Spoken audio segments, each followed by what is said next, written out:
Belakangan ini banyak nasabah Akulaku yang mengeluhkan tentang aplikasi Akulaku di mana aplikasi payletternya itu tidak bisa digunakan, terutama untuk limitnya ya, bisa sampai 15 juta tapi tidak bisa digunakan.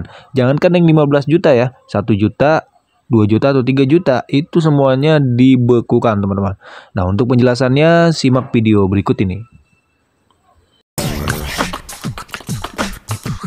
Halo, assalamualaikum warahmatullahi wabarakatuh. Balik lagi nih di KP Channel seputar fintech dan pinjaman online.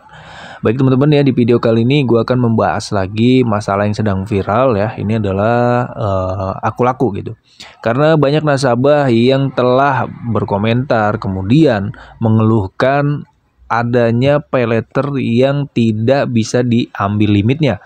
Ya. Kita tahu sendiri bahwa Akulaku ini adalah salah satu perusahaan terbesar di Indonesia ya, perusahaan pinjaman online atau payletter di Indonesia yang banyak diminati oleh warga Indonesia ya. Berdasarkan data, Akulaku ini menduduki posisi pertama teman-teman ya, dengan angka minat tertinggi warga Indonesia untuk payletternya.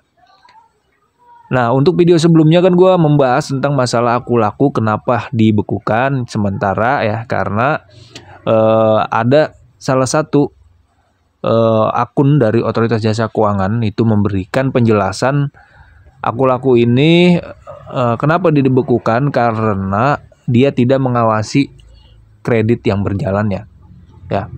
Nah, kenapa tidak mengawasi? Karena banyak yang gagal bayar, teman-teman.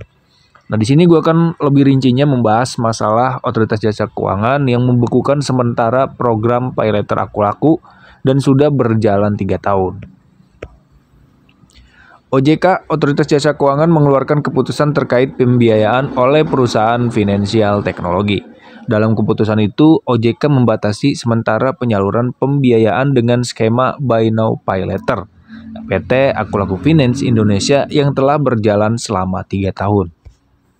Deputi Komisioner Pengawas Lembaga Pembiayaan ya, ini mengatakan bahwa pembatasan kegiatan usaha itu lantaran perusahaan ini tidak melaksanakan tindakan pengawasan yang diminta oleh OJK. Karena pada dasarnya OJK itu meminta bahwa suatu perusahaan pinjaman online itu harus lebih mengawasi nasabahnya itu selama pembayaran gitu. Karena dia tidak mengawasinya, otomatis banyak yang gagal bayar, teman-teman. Ya. Untuk rasio gagal bayar di aplikasi Akulaku sendiri itu banyak, teman-teman ya. Itu nomor 1 juga untuk dalam datanya. Ya, Akulaku ini kan terbagi menjadi 2 ya, Akulaku Cicil dan Akulaku Payletter. Nah, dari kedua ini itu beda perusahaan, teman-teman.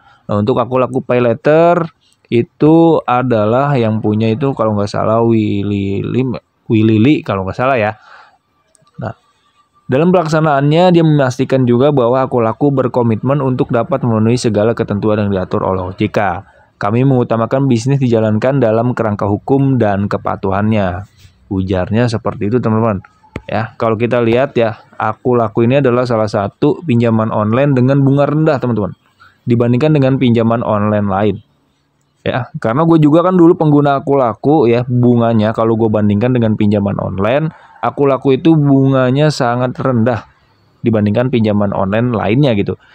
Gak heran bahwa Akulaku ini banyak peminatnya untuk warga Indonesia. Jadi seperti itu, teman-teman ya. Nah, untuk masalah dibekukan ini bukan dihapus ya, tapi dibekukan sementara. Kalau dihapus itu beda lagi. Izinnya itu bakal dicabut.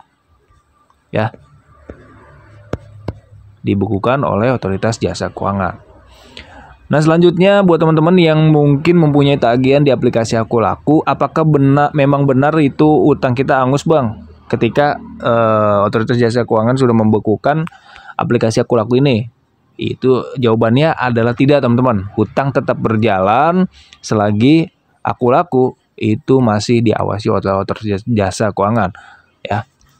Kalau sudah dicabut izinnya, baru teman-teman Akulaku ini menjadi ilegal gitu. Nah, kalau udah ilegal dari Kemenko ya, atau dari Mahfud MD sendiri mengatakan kalau sudah pinjaman ilegal itu nggak usah dibayar gitu. Ngapain dibayar? Nah, kita menang dalam segala hukum gitu kalau pinjaman online ilegal. Nah, kalau legal ini kan cuma dibukukan teman-teman ya. Artinya kalau dibukukan itu hanya sementara.